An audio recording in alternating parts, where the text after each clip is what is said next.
A goal, Chris Billy, Huddersfield Town. The most famous goal of Chris Billy's life. Is this the moment for Lee Fowler? It is. Take your place in Division 2, Huddersfield Town. Ruby and Steve Simonson's boots now. He's missed.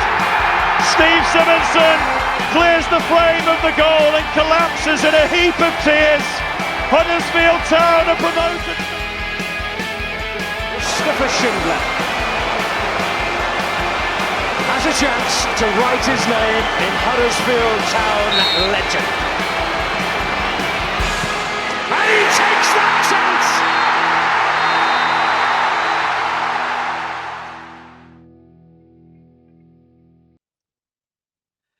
75 days, 22 hours and 20 minutes. I actually sat down and did the maths. 75 days, 22 hours and 20 minutes. That's how long it's been since we last scored at home. Against Bolton and Peterborough and Rotherham too.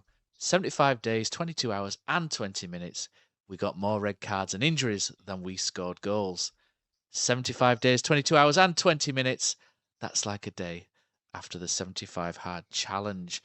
Welcome to the Andy Takes That Chance podcast, where you can guess how long it's been since we last scored a home goal. And that's enough of my little nod to the American version of The Office as well. No new manager bounce at Huddersfield, Killer. When we covered this against Bolton and prior to this game against Crawley, over the last 10 seasons when we've changed manager, we've averaged 0.67 points per game. When the opposition has done it and played us, they average 2.5 points per game. Finally, Town buck the trend, and it's Jon Worthington who's done it twice now. A man, though, with me, who's done his fair share of trend bucking 7 times over, is my partner in crime for this pod, Ian Kilroy. How are we doing, mate? I don't know, Matt. I don't know how we're supposed to react after yesterday. It's a new situation for us, isn't it? And technically, Matt, is it a new manager bounce if he's been here before? I don't know, it's just a bounce, isn't it? Yeah. Okay. Well, bounce. So I wonder what Jackson did on his second. What did Jackson do on his second turn here? That's probably a good comparison to see if there's. Jacko, first game would have been in the league against Cambridge, and we drew 2-2 at home. Okay. There you go. Worthington, go. Dave Kitson. Dave Kitson scored. The Secret Footballer, if you ever read The Secret Footballer, I think everyone managed to work out it was Dave Kitson in the end, didn't they? But yeah, 2-2. Right, so big team news of the weekend was that Dion Charles will be out with a hamstring niggle. I'm currently working on an injury matrix, which is an absolute of my life at the minute because it's so hard to work it all out. But I make this the 31st Town player to get injured this season, which must be a record. It has to be.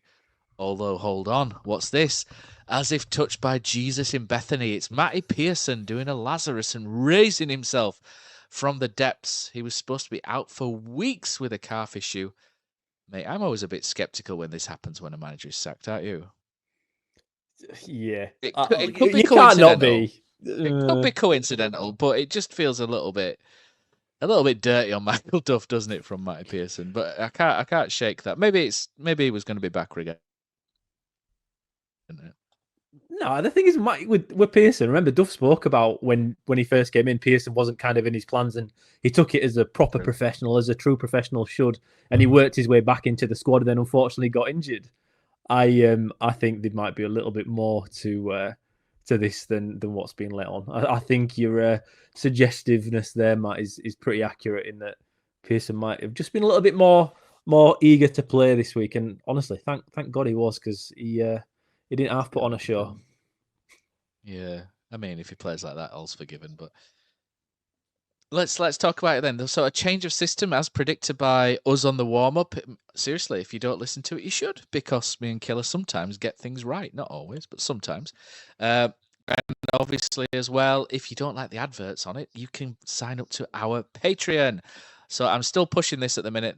We've had a reasonable sign up at first, and then kind of like a sporadic one afterwards. I know people don't actually have to sign up to get the podcast, and that's fine, but it's really good for the notifications when we send things out, either via a written article. So we have Tom does the previews, I scroll, and so bad for getting stuff out because I have so little time. Killer, even you did the player ratings this week, didn't you? Very generous as well, as you should be after a 5-1 win. And you'll get notified by the Patreon app, or if you don't want to download the app, you can get it via email, which is quite useful as well. So sign up to it. You don't have to pay us. You can have a free one, and we love you either way if you do either. So get on it. But anyway, mate, change the system. 4-3-3, it seemed to be, or maybe a kind of 4-2-3. I think Steve Chickens thought it was more of a 4-2-3-1. A mate of mine thought it was more of a 3-4-3. I think it just shows how sort of fluid the system perhaps was, and how it can be interpreted. But I think this is what we expected, isn't it, with Jon Worthington? We expected front foot, higher tempo, and just basically chasing in the sort of defensive, or the opposition's defensive third. I think to do that, it's much easier, isn't it, if you have 3 up there than it is 2. Yeah, well, at the sponsors event last week, I spoke to a few players, and all of them confirmed it was 4-3-3 on the day. And I didn't want to say too much because I don't like throwing people under the bus, because I don't know if they're supposed to tell us, because obviously I'm going to come on here and tell everybody what the players said.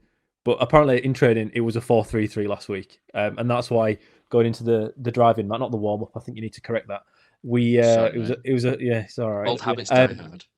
We're going 4-3-3, and that's what it looked like to me. But we went man for man across the entire field off the ball, so it does look a little bit different in stages of play. Of course, it does.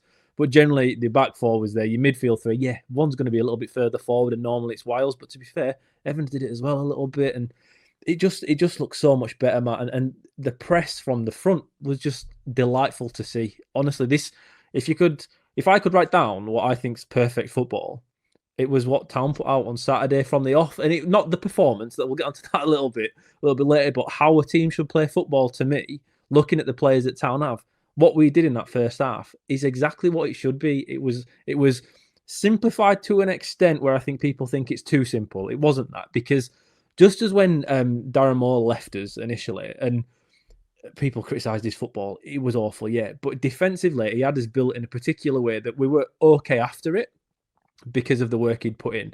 And I still think defensively, what Michael Duff has instilled is beneficial and will be going forward. There is elements of the defensive work that's still quite complex and complicated, but honestly, going forward, Matt, with a full press when you lose the ball, it's just proper football to me. That's the football I want to see. And I think the formation that Worthy put out and the system he went with just epitomises why that is so important, especially at League One level. And it was just really, really good to see. And that's probably why I was a little bit kinder than you might have been on the player ratings. Yeah, so FootMob, or FOTMob, because he's still blown away by FootMob, if you ever look at it, it absolutely blows his mind. They have us as a kind of like a 4-1-3-2 kind of system, but I think we're going to go with a 4-3-3. Brodie Spencer playing at centre-back again. We thought Josh Ruffles might get the nod there, but Spencer got it, didn't he? Which was unsurprising, because he's been very good in the air, as he's proven to be very good in the air. And away at Bristol Rovers last week, it probably just lacked that leader next to him, didn't it? Just to kind of keep him on a bit of a leash somewhat. So to have Matty Pearson back in next to him was, as Mel Booth would say back in the day, a fillip for Huddersfield Town, a fillip billing. So it was a bit of youth and experience in there, so that was quite nice. And Ollie Turton surprisingly got a nod over Sorensen, but I think as an orthodox right back, you can kind of understand why, because it is more suited to Ollie Turton than maybe Sorensen and Ruffles at left back, which gave you that kind of solid platform then. So you had a solid 4. Ruskin could have potentially played at left back instead of Ruffles, but he's played him higher, and there's a very good reason for that as well, which we saw. And we'll go to the first goal killer straight away, because Town, like I said in like in the intro, I bottled singing that, because if anyone watches The Office, there's that sort of 9,800,000 so and so song, isn't it, where they're doing Steve Carell's leaving thing in the American Office, and it's not a program I've watched a lot of, but it's quite a funny little outro, if you like, to him leaving. But 75 days, 22 hours, and 20 minutes since we scored a goal at home, and straight away, 3 minutes into this game under a new manager. And it's kind of the way it goes in football sometimes, isn't it? Because I thought, I've never been anti-Michael Duff. I've always quite liked Michael Duff. I thought the sacking was a little bit harsh, if you like. But if you, like we said on the warm-up, the drive-in, I'm having a shocker with that today. Like I said, on the drive-in, we thought if there's a perfect team tipping up into Town, it's Crawley. although Huddersfield do have that Charity FC label on them quite a lot, so you didn't want to get too excited about it. Crawley, one of the worst teams, probably the worst team in the league at the minute in terms of form, and also try and play up from the back as well. Press. So the first goal, and the reason why I mention Ruskin is because the first goal comes from Ruskin pressing. And how many times have we sat here on this podcast and go, why are we doing this one-man press? Why is Dion Charles running? Why is Callum Marshall running? And no one's backing up. And it's done our boxing, hasn't it? And week after week after week. And we've had that conversation several times this season. Finally, they do it properly. Taylor starts up front. Great to see him starting a game and be a bit fit, and he was very good. Marshall on the right of it, and then Ruskin on the left. And they've gone as a unit, which is really important. When you press, you have to press as a unit, because as soon as one man gets bypassed, if everyone else isn't doing it, they've played around you. And the first goal comes from Ruskin charging and blocking the ball brilliantly, and that's a great press from him. He blocks the ball, and it goes out to Evans on the left, who puts quite a decent ball in. And count them, 4 men in the box when Anthony Evans has it. 4 men in the box. That's a little bit different and a little bit new. Usually it's 2, 3 max. And then Wiles' contribution there is really good as well, because he could snatch at that. But it's a really good little header to Ruskin, who shoots on his right foot. And like I teach my son in the under-7s, you've got to follow up every shot if you're up front. And Town have 2 strikers following it up. Marshall, the goalkeeper makes a great save, to be fair to him, to deny Marshall. That's a great save. But it falls to Taylor.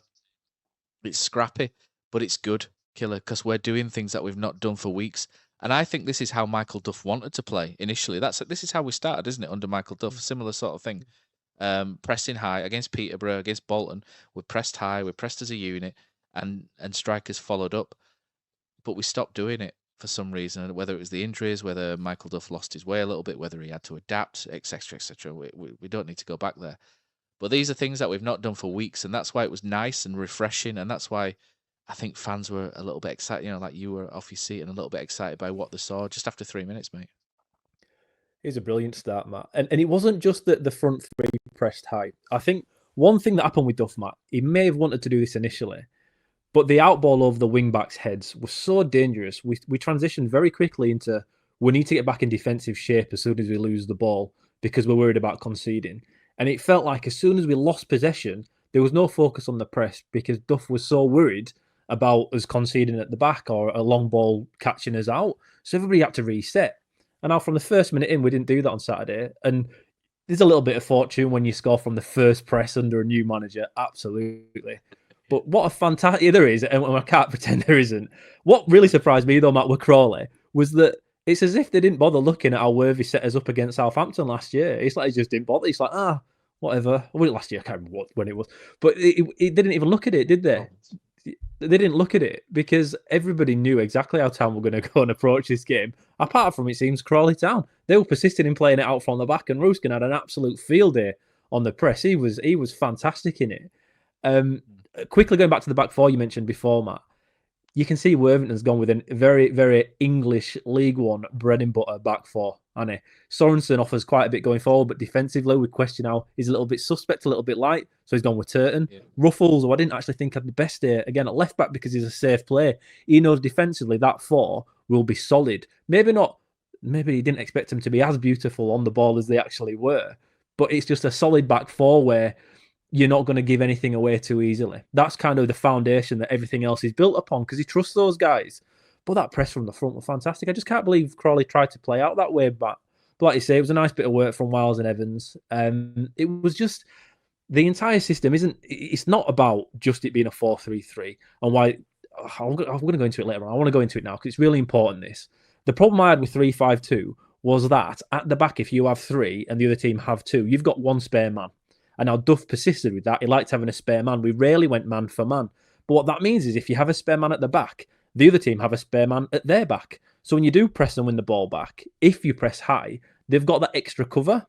And now Worthington, on purpose, on Saturday, didn't do that. He made sure Town had man for man everywhere. So it meant when we broke forward, it's easier to attack, because if you get past your man individually, you can create an overload and look better going forward. And that was the key to Town's win on Saturday. And it was from that first goal. You can see it. You can see that as soon as we win the ball back high, we have enough men up there, like you say, Matt, in the box, that Crawley can't adjust to make up for the error because we've got too many men there.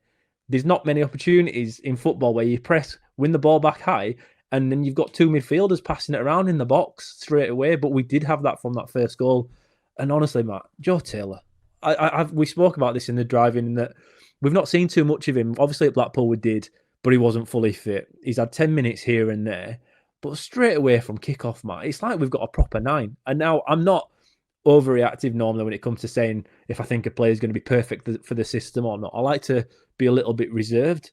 But Joe Taylor in 3 minutes, you could tell he had the right amount of fight and aggression in the correct way, but also clinicalness and just knowing exactly where to be when it drops in the box. And we haven't had somebody like that for such a long time. It's refreshing to see and just pleasant. And it was just, the atmosphere in the stadium changed straight away. And it was just a brilliant start. And if any teams deserved it after 75 days, 22 hours and 20 minutes, it is us. And it was just nice for once that we managed to be the beneficiaries of something instead of being the charity of it. You're gonna have that song in your head, aren't you? Now it's at 75 days, 20 minutes. You're gonna love that. Goal 2 is the same again, and it highlights what you've just said, because Crawley win the ball back in their defensive third and try and run it out, and the man who presses again is Ruben Ruskin, and it's brilliant from him. That tackle's superb. You know how he comes across and wins the ball. It's a brilliant tackle, and not only that, but it comes from Town pressing high. And Ben Wiles again. I know Ben Wiles is a bit of a highlights player. We've had this discussion before, haven't we? Ben Wiles is a highlights player, isn't he? If you watch him for 90 minutes, he's going to really annoy you. But if you watch like his highlights reel, he looks brilliant, doesn't he? And honestly, if you watch Ben Wiles in the highlights package here, everything he does is brilliant in the highlights package, which shows that he shows up in the right areas at the right times, doesn't he? A lot of times, Ben Wiles. And I know a lot of fans get a bit annoyed because he disappears in games for a long time, but he's so key in pretty much every goal we score here. And it's one of those blink if you miss it moments as well, because Roskin wins it and Ben Wiles straight away. But that pass is brilliant from Ben Wiles, that is weighted beautifully and everything's absolutely nailed. And he finds Callum Marshall in space, and Callum Marshall's drifted off to the left. So it shows that they're not a rigid front three either, because Ruskin was on the right at this point and Callum Marshall's moved over to the left, which I like as well, that how the strikers move around, because it's much more difficult to track if you're doing things like that. It's also much more difficult to build attacks as well if you're not quite in tune with each other. But Ben Wiles' pass is brilliant. Callum Marshall's unlucky because that's a great strike, and it comes back off the post, and Town finally get a little bit of luck, don't they? Because you can see on the highlights, Joe, and it just comes back off the post, hits the defender, goes in, and Town. It's just nice to be lucky for once, isn't it? But this is what happens, though, isn't it, Killer? It's not. I remember when people used to slag Man United off. Do you know, when Ferguson was there, and they used to say, "Oh, this is the problem." You know, they get so many penalties at Old Trafford. The opposition haven't had a penalty for 2 years, etc., etc. I mean, try 4 years, Huddersfield, but you know they've not had a penalty for so long, etc. But that's because Man United were in the box so much and defended it so well that no one else really entered their penalty box. And this is what I'm trying to say, ipso facto, with the goal too. Joe Taylor's in the danger zone again there. I'm not going to start playing the highway to the danger zone thing with Neil, but he's in there, isn't he? Callum Marshall's in a dangerous area. Joe Taylor's in a dangerous area. We score because we're committing bodies again into the right areas, which we've not been doing. And maybe a couple of weeks ago, that falls to Callum Marshall. He hits it. It comes out of the post, and everyone's going, "Oh, that was a great effort." But there's no goal at the end of it because we're not committing the bodies. We can finally see, Matt, in one game, a way in which Town are trying to play football. We can see how they're trying to attack, and it is Warnock-esque when it comes to strikers being in the right places at the right time. That's how it felt watching it in the stadium. It was really, really positive, Matt. And with Wiles and Evans, the game plan for them on the weekend suited them down to the ground as well. What the game plan was getting our defenders passing into the midfield as quickly as we could, and the midfielders one-touch passing. If they've got the back to the other goal, there's a one-touch pass Well, if they had space to turn and drive it, they did take it. But if they didn't, it was one touch passing all the way around the field, right, Matt? Even into the feet of the strikers. And now, if you aren't physically dominating as a team, that's how you have to play. Because if our strikers get it to the feet and stand up, the defender's going to go through the back of them and cause them problems. But the way Worthy got our midfield playing, we just see quick little passes that just set us on our way time and time again, even after winning the ball back. And that's what it was from the first minute. It was these little tiny round the corner passes and then waiting until you could sense they were a one-on-one somewhere. And that's what Wiles and Evans are great at. Both of them, to be fair. Wiles a little bit better than Evans at the moment for me because he's played more. I think Evans could play himself into being better at it. But that's the pass to Marshall, like you say, on that left-hand side for his shot. Ruskin's won the ball back, and on his first touch, Wiles has found Marshall. And Marshall could have put that away, really. It's a good finish, of course, off the defender. And you're right, with Taylor, they'd been there at the right place. But honestly, with a turnover of the ball, Wiles turns one touch straight into Marshall, and we score from it.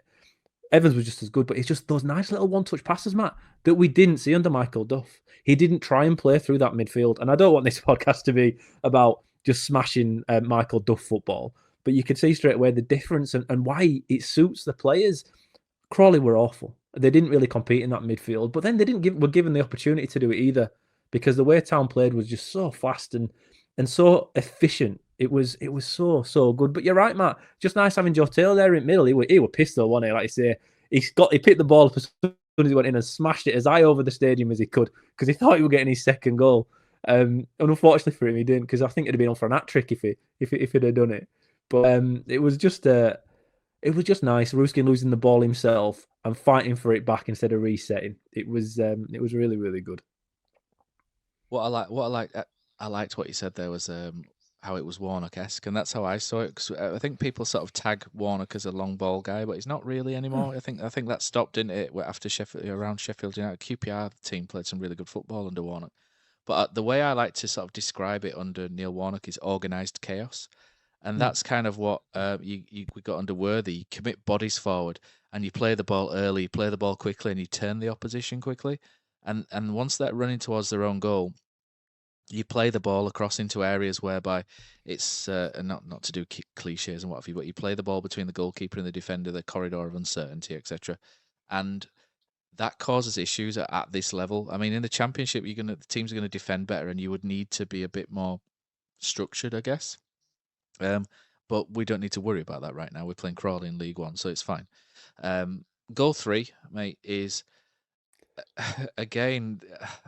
Dave Hartrick sent me. I don't think he'll mind me mentioning this, but he sent me a message at 3-0 and said, "Town are 3-0 up and not registered an assist yet." Kind of shows you the way this is going, and it's like it's organised. And this is a wonderful assist, but by a Crawley player. Ruskin takes a good corner here. He's got some nice curve on the corner. I think they're better than it's not had a left footer really since Miller's corners, have we? Last year, I didn't really like Miller's corners. I found them a little bit floaty. A couple of chances came from them, but they were a little bit straight and a little bit floaty. But Ruskin's got a nice bend on it. He's not quite got the whip like Sorba Thomas used to have, or Evans does at the other side. Evans actually takes quite a good corner. If you had people tall enough to head it in, I think you'd see a bit more action from it. But Ruskin takes a couple of nice ones, and it's Panucci Kamara, who a player I said on the driving was deep a couple of years ago. He's kind of fallen off a cliff a little bit, but he was at Plymouth a few years ago, and he used to run with the ball from midfield, and he was really dangerous and really good. I don't know what's happened to him since, but he just kind of like lays it down for he just like nods it down for Callum Marshall. And Callum Marshall hits this really nicely, really lovely connection. It's sweet, isn't it? How he puts that home, but it's inexplicable. It just kind of like cushions it down for him, and in the middle, he's headed it back into his. Honestly, if I'm a Crawley fan, I'm doing I'm raging, mate, at that, because that's not even an under 13s in the Huddersfield District. Remember Gel Pack League or whatever it's called now, the Huddersfield District League. It's such a bad piece of football from a professional. That it's the like little things that get drilled into you as a kid, isn't there? If the ball comes in this way, it goes out that way. Do you know that kind of thing? If you can't get a clean head on it, you get a glance on it. You know, little things like this. But he just cushions it down for Marshall. It's just unbelievable. Just cushions it down. Marshall's like, all right, nice one, and it's a good finish, to be fair. But if I'm that goalkeeper, I'm fuming at that guy because it's It just was like brilliant. It was brilliant, Matt. He's done two things wrong. He's headed it back across goal. You never do that. And he's headed it down in his own box. It's inexplicable what he's done. But the best part, even that, honestly, the moment he's headed it, I burst out laughing before he scored. Like before we scored, I was laughing my head off. It were because where we sit, Matt, obviously the angle were perfect. He headed it straight towards where we normally sit for the game. Oh, unbelievable. It was unbelievable. But the best part was, within 10 minutes after that, he did it twice more in the middle of the field. There were two free headers where he's headed it straight to a Town player. And then they took him off at half time because he was so bad. But actually, his ball playing were okay. He was okay playing football. Like he actually looked quite dangerous. The only problem is when it came to heading, has he played for another team in blue and white before? Because honestly, every time he headed the ball, he headed it cleanly to us. He headed it to George, I think was one of them, and there was no one near him. He just nodded it down. It was brilliant. I couldn't believe it. But it's what did happen there though. Whilst it was a free header and he's made a mess of it, absolutely made a mess of it. Pearson's underneath it, and I don't know if Spencer was as well. And it's just as soon as we've got Pearson back in, straight away from corners is dangerous. And Ruskin's cross was great. You're right, Matt. His corners look like they're going to be an asset going forward. It was just Ruskin's even before, like all game. Crawley, obviously, they've not seen him play before other than as a wing back, and he's only played a few games for us anyway. So they mustn't have had any tape on him because all they left. A good comparison here is whenever Josh Koroma plays on the left-hand side, everybody we play always put two men on him. One guy as the first defender and the second guy because they're thinking if he gets round him, we need to make sure we can have him covered. Crawley never did that with Ruskins at all at any point. They left him on his own all day. And he just tormented him on the left-hand side, on the right-hand side if he switched over, like you say, Matt. But what was really nice to see, and I can't remember if this corner came from the Joe Taylor back heel. I think it might have been the second one. But we've got rid of this overlapping fullback play, overlapping wing backs that Michael Duff liked as well, where we'd get the ball out wide. Normally Evans or Wiles, they'd stand with it until the wing backs went past them, and they'd try and play it into Sorensen or Miller or whoever wasn't injured and could play down that left-hand side. And we did this over and over and over again. But it never really worked for us, did it? We didn't do that on Saturday. We didn't do that at all. What we tried to do was get the ball and drive the ball into the box in these one-on-one situations, which won the corners twice over for the two goals. It was just another little change and shift in style of play, which, to be fair to Worthy, he's done in 4 or 5 days worth of training that really made such a big difference. But Kamara's heading, we spoke about this on the private WhatsApp group. I think we need a roll of honour, like a roll call for the worst performances seen against Town. And I'm not joking. Tom Edwards is in for Leeds last year because it was ridiculous. And I'm chucking Kamara in for his heading because it was something that every football fan should witness just to see how ridiculously bad it was, because it was a special moment. He made 4 appearances for Ipswich Town between September and July in 2022-23 season. So maybe he had some kind of PTSD. I mean, it's not striped, is it? But it's blue. Did he play with Freddie Ladapo then? He September 22 to 23. That's a good question. I think Freddie might have come after that one. Okay, but we'll have a quick look for that. We'll have a quick break in our normal scheduled programming here, Mr. Kilroy. And did he play with Freddie Ladapo? The answer is yes, he did. Wow. So Freddie joined Ipswich in July 2022. So yeah, Kamara would have been there while Freddie was. So there you go. Deadly duo.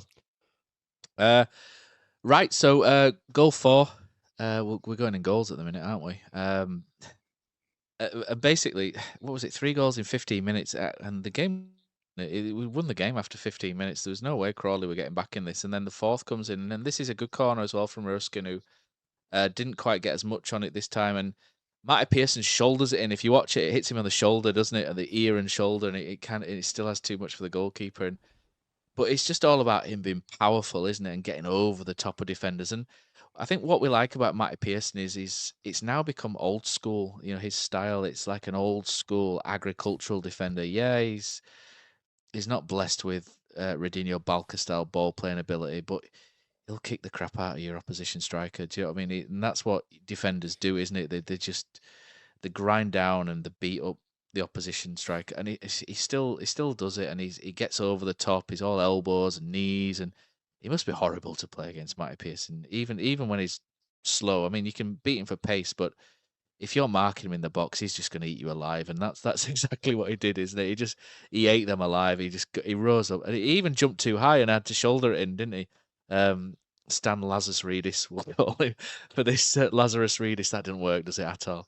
But he's raised, and he kind of like runs over to the Kilner and kind of celebrates, but he kind of oddly puts like an apologetic hand up. I don't know if Michael Duff was sat on the back of the stadium there, but he just kind of like, it's like almost like an apologetic hand, isn't it? I don't really know what that were about, but whether it's sorry being, I don't know.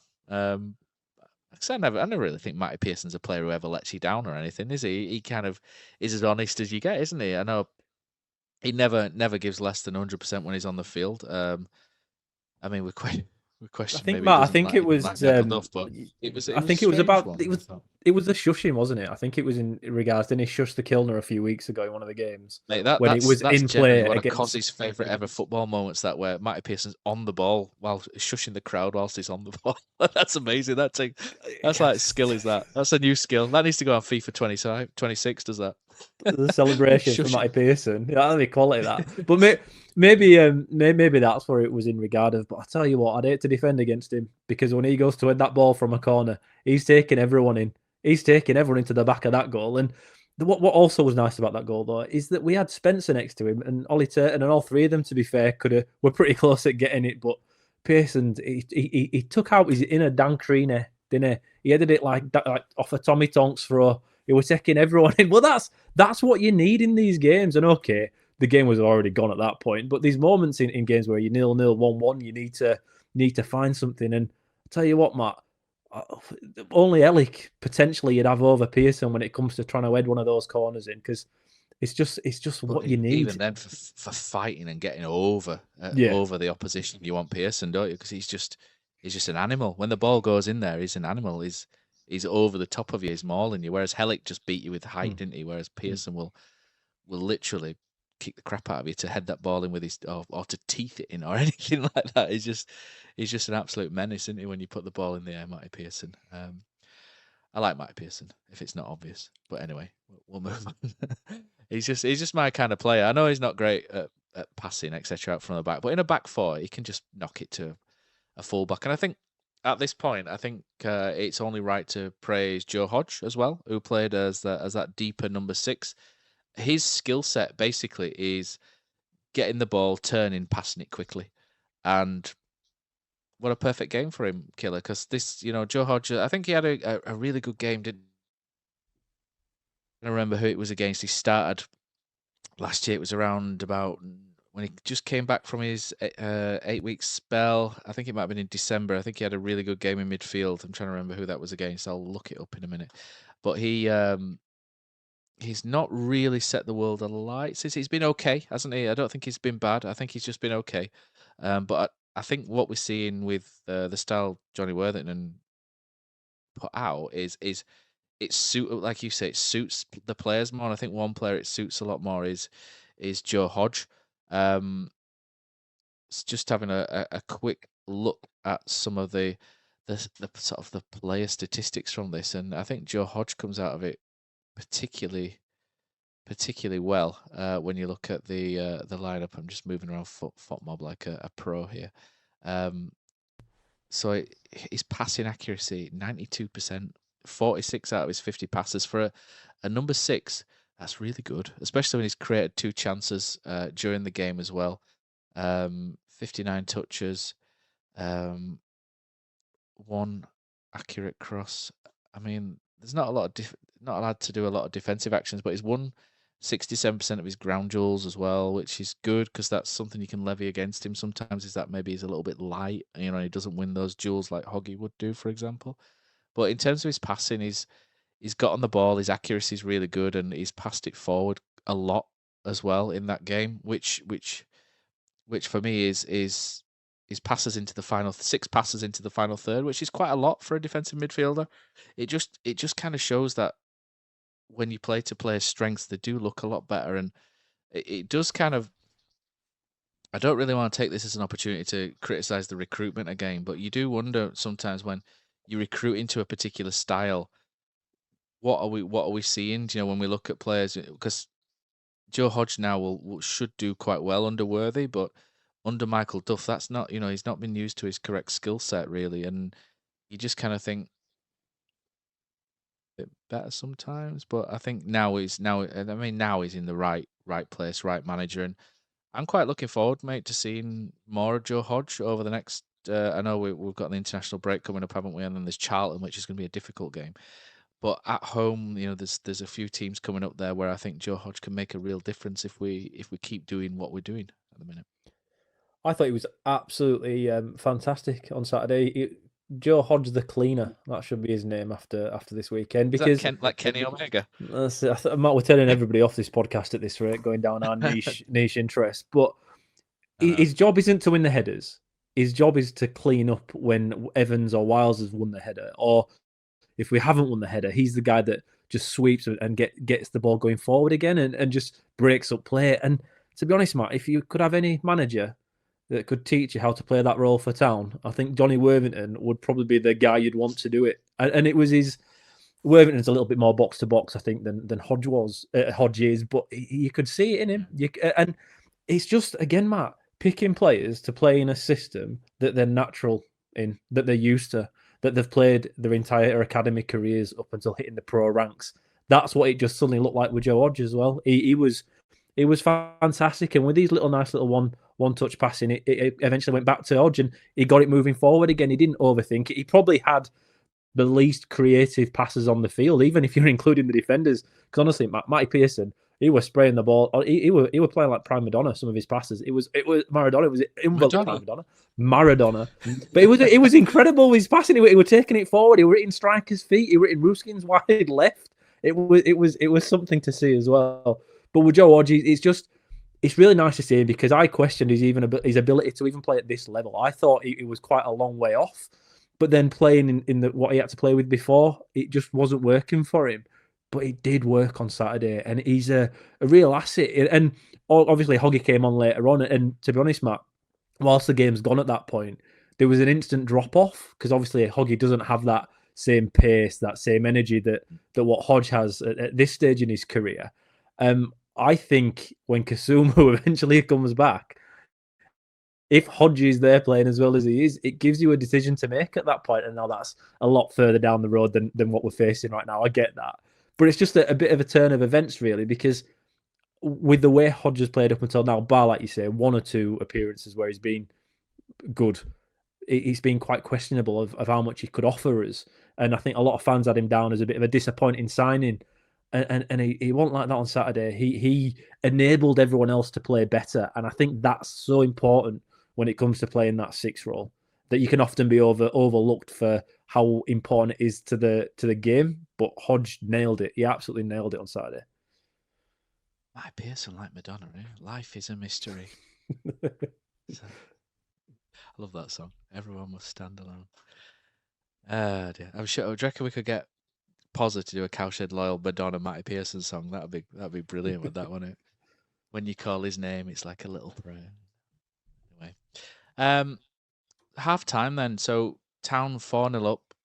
I mean, Ruskin could have scored again, couldn't he? There was a great passing move as well, which it just, like we're saying, I think a lot of these moves and the early ball forward was what Duff wanted to do sometime in a lot of ways. They just got caught it, but I think it just hits differently in a 4-3-3 to what it does in a 3-5-2. And I know you're not a fan of 3-5-2. I think it's got its use. I'm not a big fan of two up front strikers. I prefer the three, because I think you're able to get into the channels more effectively with a three.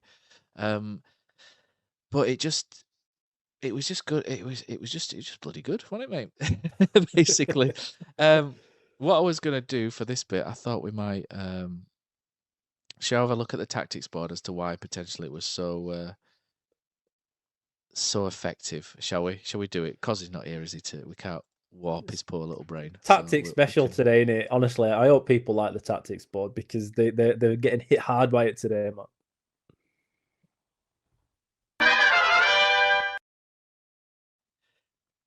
There we go. So I think one of the reasons why this was so effective was because Crawley had that 3, didn't they, at the back? And basically what Town did was it allowed them to press pretty much like this. So if you're listening, I do apologise. So basically what we've got is Crawley had that 3 at the back, and it allowed Town just to go man for man. So when Crawley tried to distribute, and they were persistently trying to distribute to the back 3, that worked because Town were able then to win the ball high up the pitch. That the wing backs had to they kind of have to drop back in looking for the ball, and then that nullifies their options to get out, doesn't it, down the side? Because then you've got Turton pushing up, Ruffles pushing up, and then that allows Wiles and Evans to push into here, and all of a sudden you've got Crawley boxed in, and that's what Town had, didn't they? They sort of had them boxed in. You've got your 2 centre backs at the back. Brodie Spencer's got recovery pace for days, which is, he's got great recovery pace. And then all of a sudden you've got Crawley, the poor goalkeeper here, looking across, and he's just got everyone marked up sort of man for man. And it's just death by smothering, isn't it? Effectively, that's what good pressing football is. And I think Worthy's looked at it and he's just gone, Crawley, play out from the back, not particularly great at doing so. Get there, get high, get there early, and you'll win the ball back. And Town have done this for the first goal. They've done it for the second goal. They've done it for, the third goal was a corner, but they did it for the Roskins' chance as well. We scored 2 set pieces, haven't we? But again, it's from catching Crawley high. It's from catching Crawley early, and basically that's how we've won the game. And it's like I say, it's simple, but it's so effective. And to me, it looked like Worthy just said, "Right, boys, we're going out 4-3-3. These are simple instructions that you boys, get gun man for man early. That's your man. That's your man. That's your man. Go early, press, win the ball back, play it forward quickly." And that's basically all we did. And it doesn't take Pep Guardiola to put that together at times. And I'm not trying to do Worthy down or anything, but sometimes the simple plan is the better plan, isn't it, mate? When your attackers are better than their defenders individually, what you need to do is make it into a 1v1 situation, because when they go man for man, Matt, if one person wins their battle and gets past a man, the other team are defensively weak at that point. And that's what we had time and time again on Saturday, in that he went out to Ruskins, he stood his man up, went around him, and all of a sudden Crawley had to adjust, and we had enough men in the right areas to then attack properly, which we haven't had all season up until this point. That is the absolute key to the entire game, in that when one person did something positive, because it was from a situation where we were attacking in the first place, it just meant that we had free-flowing football. We had options available to us. We had men in the right situations, blokes that we thought couldn't do it at this level, all of a sudden could, and it was all down to that just small little change, which has created a huge effect. And it's very simple. I think I don't think it's that complicated to work out. I really don't. It's quite basic. Yeah. And to be fair to Crawley and Rob Elliott, he stuck with it until half time, which is pretty kamikaze, to be honest. He definitely went down the route of, well, this is our style of football, so we're going to continue playing our style of football. But as that 4th goal went in, I looked at the away supporters, Matt, and I don't know if they were going home or they were off for a pint, but they didn't come out for a long time after half time, put it that way. And I don't think they all returned either. It must have been an awful journey up to Huddersfield to then, after 30 minutes, having watched Kamara head the ball, to watch Kamara head the ball to Town players time and time and time again, to then witness that capitulation. But Town was set up perfectly for it, and it was so good. It's just so good. I think what's really important as well of the three, almost went with the 3, sorry, is that with a 3 you can then get in the channels like that between the defenders, and that's what's really key. When you turn the ball over, you've then got to get in the channels. If we turn the ball over on this right-hand side, everyone goes into these sort of channel areas across here, and that's effective because that then leaves you with that little slide rule ball, which then has them facing the wrong way, and that's how we've effectively got in against them. And it's mostly Ruskin between the wing back and the right centre back a lot of the time, or if the ball's on the other side, then it switches over again, doesn't it? And you can get in that way, and it's effective football, but it's front foot, smart football. Like I say, organised chaos. just get into space, play the ball early, move into space. It's not going to work every week. There's going to be weeks where it just looks like an absolute mess because teams will be defensively organised. Against Charlton, I mean, I think we're obviously not doing the driving now for it, but Charlton are going to be a very well defensively organised. But I think what might be helpful for Town is that there's only one game where we've done this, so there's not like a 5, 6, 7, 8 game back catalogue for them to look through. So we might be able to catch them out a little bit with this, but and also we could have some players back. So you can imagine having Balker and Pearson at the back. That'd work pretty well. And then Brodie Spencer can then go play right back, and all of a sudden you'd back four starting to look good. And when Mikael Miller comes back in a couple of weeks as well, where do you play Ruskin and where do you play Miller? Do you play Miller at left back? Do you play Ruskin at left back? Who plays where? Do they both get in the team? That's there's a lot of things, and we were saying this, weren't we, last week, that this might just fall nicely for Worthy at this time because there's players coming back. I think there seems to be a bit of a fresh impetus and attitude. They've played the worst team in the league to get over that little 75-day hoodoo. So things are good. They've gone back into the playoffs, having with Bolton drawing. I think Bolton drew, or did they lose? I can't remember. But Bolton failed to win anyway, and we've gone back above them, which is great.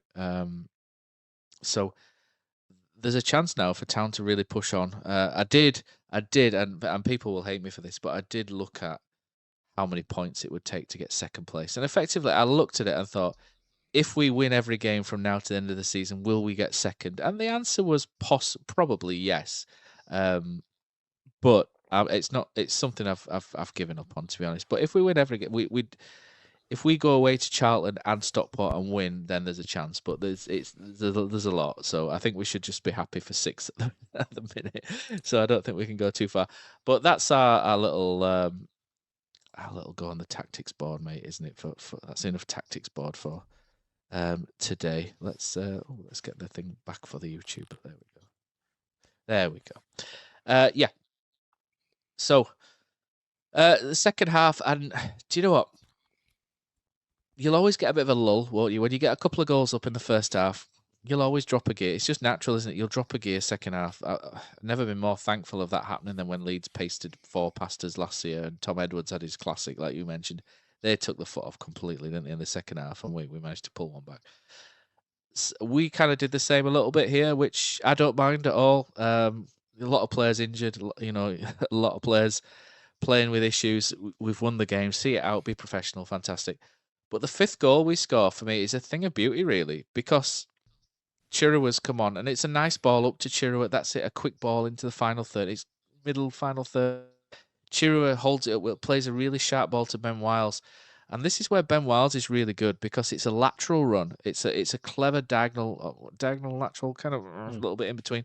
But you know where I'm going. But he runs across the face, and all of a sudden, because he's not running in a straight line forward, because he's running across, Crawley are like, shit, what do we do here? And essentially he commits them because they're unsure, and he takes advantage of that that kind of misapprehension in the Crawley defence, and slides Evans in. And Evans all of a sudden's 1-on-1, and Ruskin's free. Evans just like lays it across to him, and Ruskin finishes really well. And it's just a really good team goal. It's a really good team goal. It's just, that's how you play football in this league. You play it forward early, and then across, and these teams that try to be compact and try and stay in shape will unravel if you can move the ball quickly and across the field, because that's what. I've always thought that was perhaps one thing we didn't do very well under Michael Duff. When teams sat back and they sat deep, we were really poor at manipulating the ball from one flank to the other, really slow at it. Herbie Kane was quite good at it for a spell in that 16-game unbeaten run, but it would come in from the wing-back, would play it to Herbie Kane, who would then turn and then play it across. That extra pass there just kind of allows you the defence to regroup and move with it, kind of like rugby league, isn't it? How you kind of go across in that formation. But with this system that we've played today, Ben Wiles runs it, doesn't pass it, he runs it, and it's that run which causes the issue. And for me, this is why I mentioned Ben Wiles as the highlights reel player, because when you watch it, you watch the first goal, and it's a clever little header from Ben Wiles. You watch the second goal; it's the pass to Marshall. The other two are set pieces, aren't they? But the fifth goal, it's the run from Ben Wiles which makes this completely, and the ball to Evans is good. Evans slides it in, and Ruskin deserved that because he's put his best performance. It's early in his town career. There's not many performances so far, but this is his best one, isn't it, so far? And he is looking quite exciting if he can keep this up. He is. It was a great finish and thoroughly deserved. And it's nice when you can score, and that's kind of your last involvement before getting cheered off by everybody and substituted. I thought Ruskin's was fantastic, and it's a good finish from not a difficult angle, but it's not as straightforward. But you're right, Matt. It's all about the tempo. It's the tempo, isn't it? It's been able to transit. Again, I know I've used the word transition a lot, but another thing that I thought Town did really, really well at the weekend was transitioning. I'm transitioning in transition. Is that we played really compact in defence. So when we did defend, we still got everybody behind the ball. And that's for two reasons.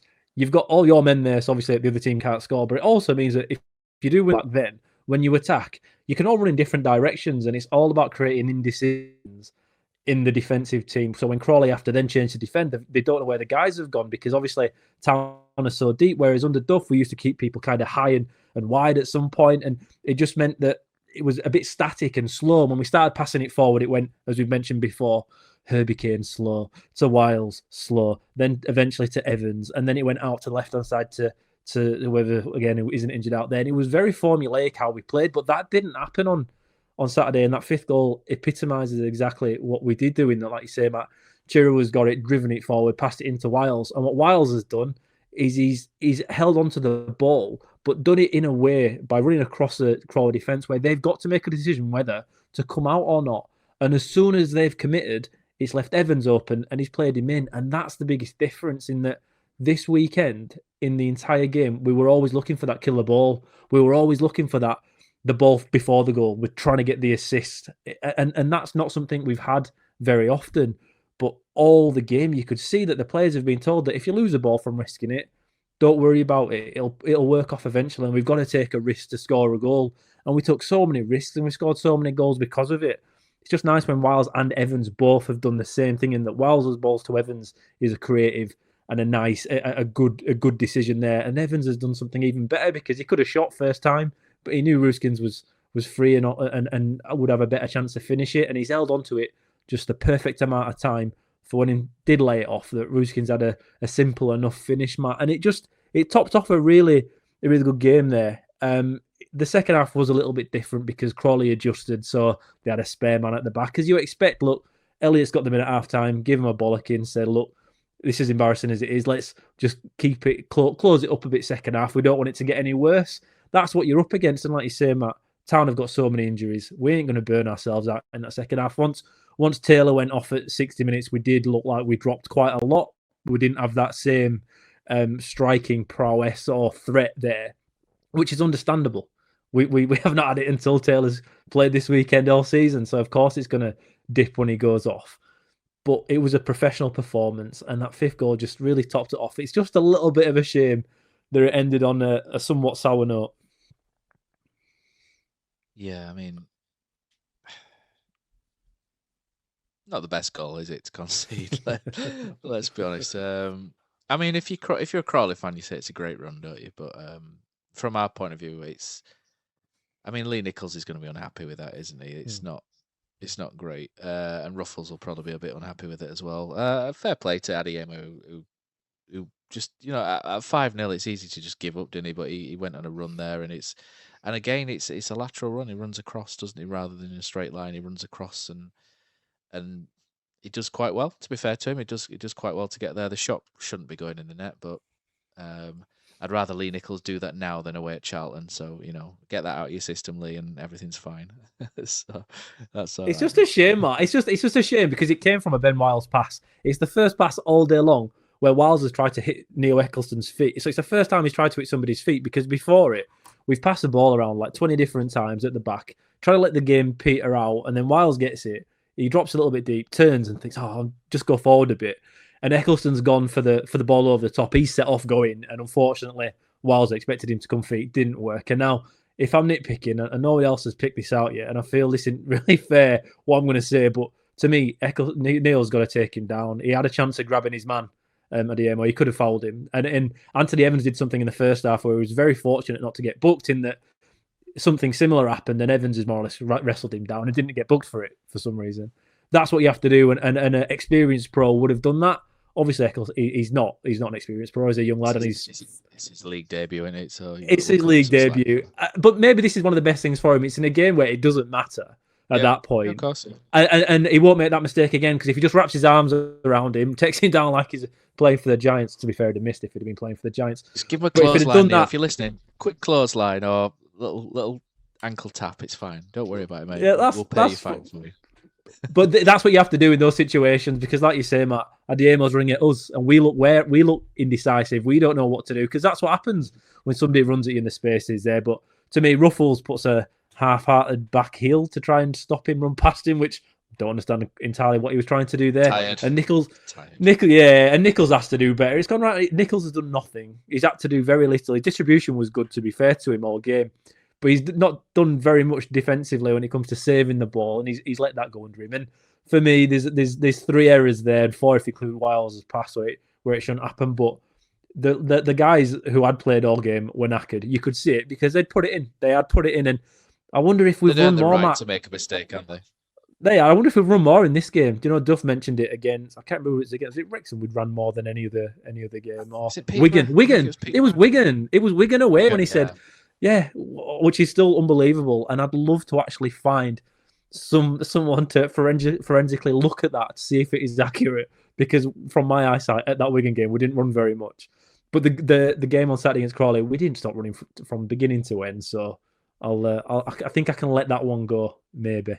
I think so. I think that Wigan game was for sure. I think he said something similar against Peterborough as well. I think Peterborough said they ran a lot, which. They might have done, but I think sometimes you there's running and there's running smart, isn't there? Making the smart options, because I mean, if you run all day and you're knackered by the end of it and you lose late on, then it's not smart. But I mean, I'm not leveling that at Duff, but you know, that Wigan game wasn't great. But we'll move on, because Crawley was. I think the question we got to ask is: Was this a worthy masterclass? Does this happen if Duff's still the manager? How does it reflect on the players? And were Crawley just crap? Because I think there's probably little bits of everything there. Because I think Crawley were rubbish, to be honest. I don't want to take away from our players, and I don't really want to be too harsh on Crawley, because they've done superbly well getting to where they are at the minute. But they weren't particularly good. I still think we win this game if Michael Duff's manager. He's not anymore. I will let this go after this week, because we're moving forward.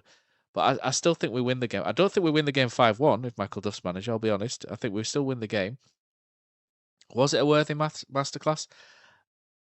Yes and no. I think the change... I think he's intelligent enough, isn't he? And I think he's a good people person, so I think he's emotionally intelligent as well. And I think that emotional intelligence just allows him to tap in to know and kind of like look on the periphery and just go, do you know what? If they try to do this and this and this, that would work. Whereas sometimes I think if you're the manager, you get a little bit lost in yourself sometimes, and you have to have that ability to take a step back. Worthy's kind of like had that step back and been able to watch. Is the new Jerry Murphy is Worthy, isn't he? At the minute, he's the new Jerry. We've got a Jerry of our own, haven't we? But I think there's little bits of all. I still think we win the game if Michael Duff's there. He's not, so that doesn't really matter anymore. But Worthy's done really well tactically in this game. I think that's great. It's going to be interesting to see how that develops going forward. How does it reflect on the players? I don't know. I think I'm a little bit annoyed by them. I was a little bit annoyed by them during the game, a little bit, because you kind of think, oh, you started to play well now, haven't you? Where was this performance a month ago? But again, I think for not playing to their strengths or to it kind of. Whereas I wasn't in the Duff out camp, I do think he'd lost himself. We covered this as well. I do think he lost himself a little bit in January with everything that was going on, and he perhaps didn't take that step back and then kind of go again. But what do you make of that, mate? Because I think Worthy comes out of this with a lot of credit, and I think Jon Worthington is a massive asset to Huddersfield Town Football Club, not just on the field but all across it. I'm a big fan of Worthy's. Played in the same school team as him once or twice. He's a good bloke. He's personable. He's decent. He's got time for everyone. My issue is I don't want to see him get the job and get sacked in 5 months.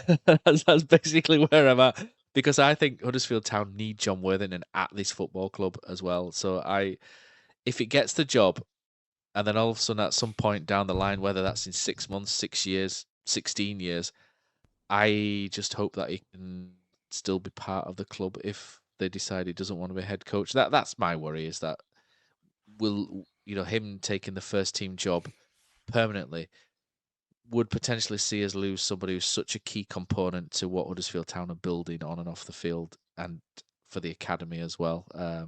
So I think that's where I'm at the minute. But I would love to see him be successful. By the same token, I think sometimes you need to dare to win, and he did that yesterday. And I think Worthy comes out of this with a lot of credit. I think he does, and he will, no matter what happens, Matt, from here on out.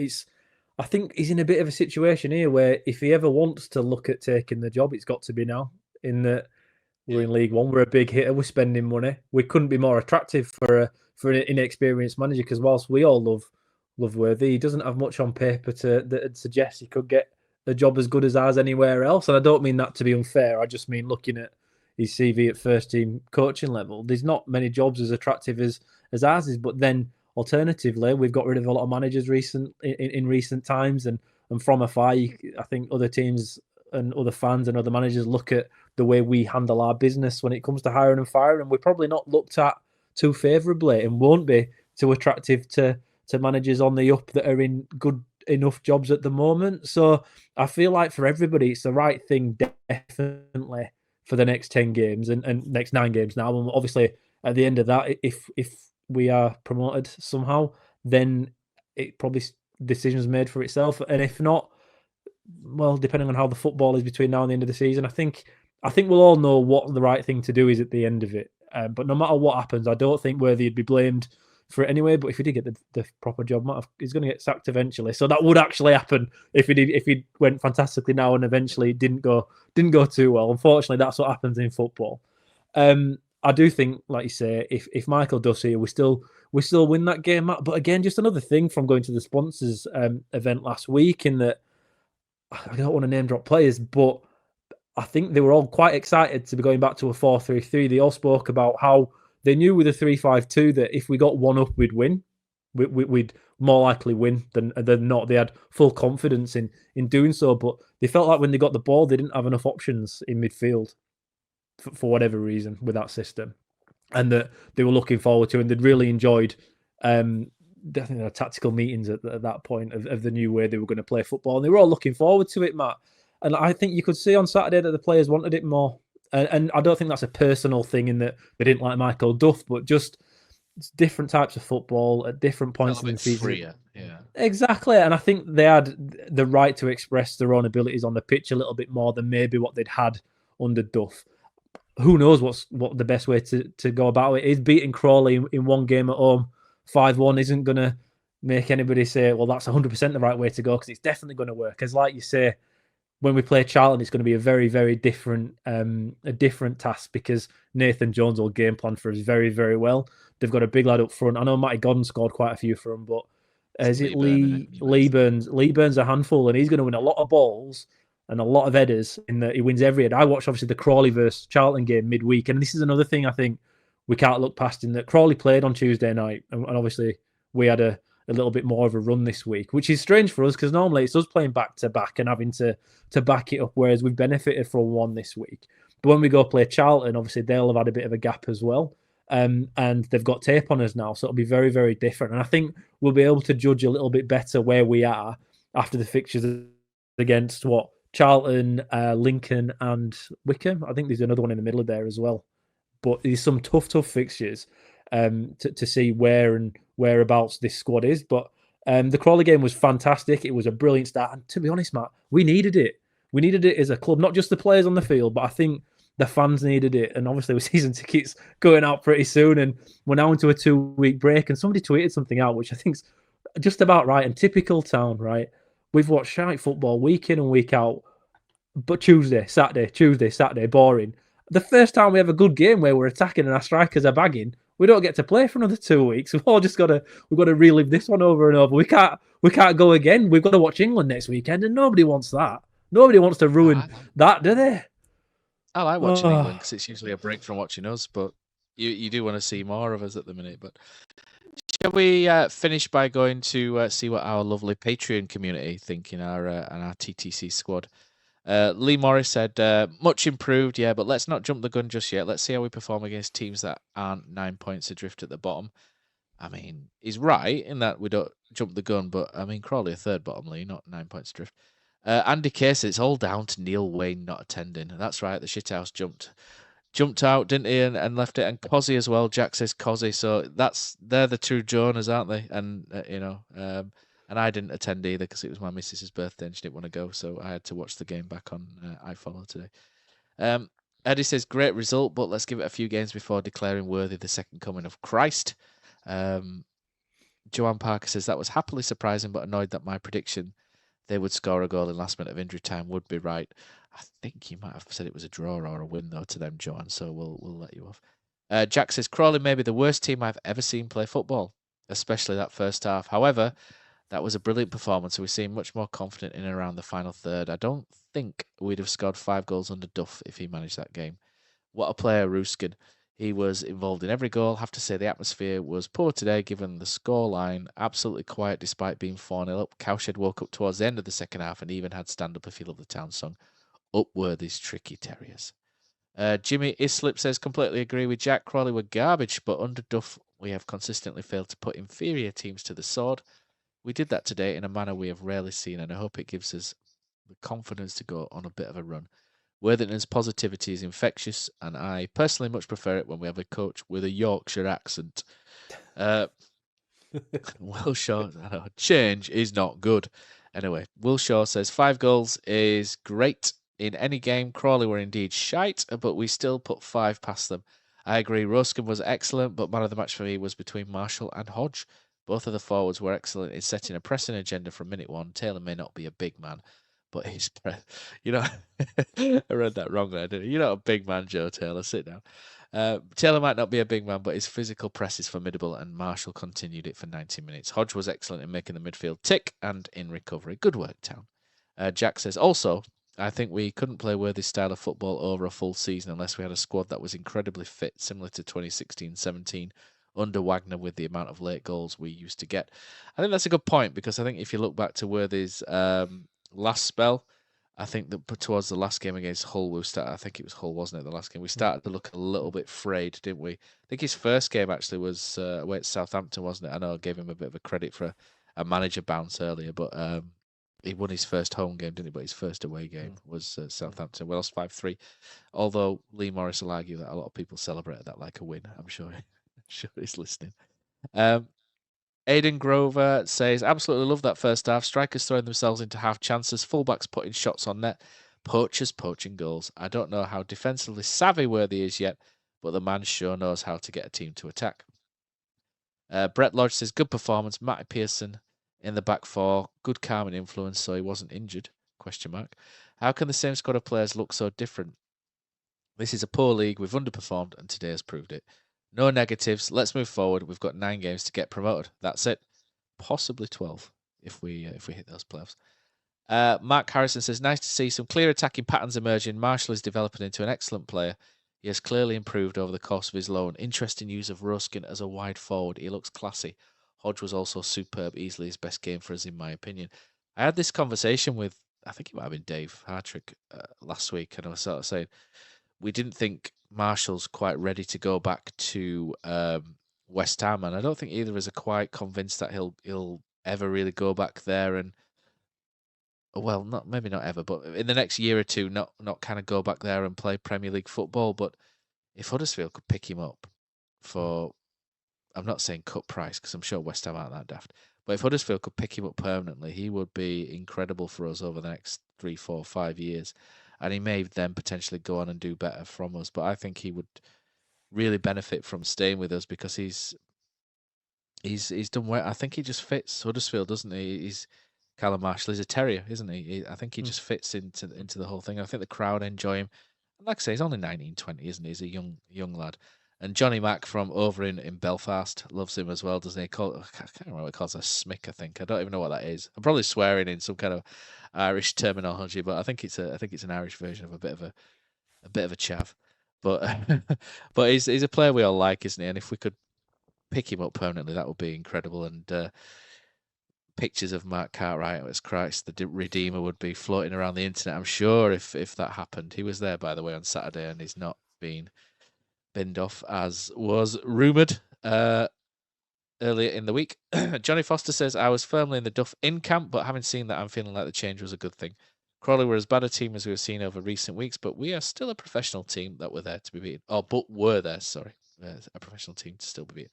Everyone just looked lively and up for it, not like they were scared of making mistakes. Maybe it wasn't what this set of players needed. Ben Williams says, so proud of Worthington and desperately hope that this carries on till the end. However, I still believe that he should not get the job in the summer, as we simply cannot lose Worthy to this club. I know the pod has said it before, but he is a priceless asset that we could have done, that we would also have to do insanely well to replace. Great result. I'm struggling towards the end. Thankfully, that was the last comment. Yeah, it's like Ben's listening to the previous hour, isn't it? He is. He's basically is the new and Jacko rolled into one, isn't he? Worthy in a lot of ways. In that the crowd love him, everyone loves him at Huddersfield. The players love him, and the staff love him. Everyone likes Jon Worthington, and nobody. I think, like I said earlier, sometimes you have to dare to win, don't you, in football? And if he takes the job and gets us promoted, even if he gets, I don't even really want to say, but even if he ends up not being the manager in a couple of years, at least he's then got that under his belt. But I think League One, Jon Worthington suits Huddersfield Town, and I think I said that last year. If we ever got relegated, I wouldn't be against him cutting his teeth, so to speak. But the pressure from Kevin Nagel is high, isn't it? That he wants Huddersfield Town to get promoted as soon as possible. There's all sorts of permutations. I think, to be honest, we should just probably enjoy Jon Worthington as town manager for the next several weeks now, because he's. I'm not saying the shackles were on with Michael Duff, but Michael Duff was very much a very good out of possession coach in terms of defensive structure. Town's defence was very good up until we lost them all to injury. Town's defence was up there with anyone's in this league, but I don't think that's maybe what we needed to push forward and get promoted. Maybe we just need that up and atom attitude that Worthy's bringing, and who knows where it'll go, Killer. I'll let you have the final word, but for me, that's it. Happy that Worthy's got as up and running in his second spell as caretaker, and strap yourself in, because I think it's going to be a ride. A ride. Everyone likes a ride, Matt. But it was he waved at the cowshed. He waved at the cowshed twice when they asked him to wave to him. He did a full lap of honour afterwards. The important stuff. Clapping at everyone. Honestly, Matt, when Wilesy passed it to Adeyemi or whatever he's called, who scored for Crawley, there were boos around me. There were people booing, getting very, very angry. Yeah, honestly, very, very, very angry. But he then, though, Worthy, so he's waved to the cowshed twice. He's done a full lap of honour. And then just to finish it off, his lads come over. It was ball boy in front of Pozza at the cowshed, and he's given him a big hug before going in, and gave all the ball boys a high five. And now that's the kind of manager I want in charge of my football club. That's exactly what I want. And do you know what, Johnny? Winning games the most important thing, absolutely. But secondly, being the right guy and just getting on with people. And as whoever it was said earlier on, guy with the Yorkshire accent, it just helps out a little bit. Get it forward. We'll speak to you next week.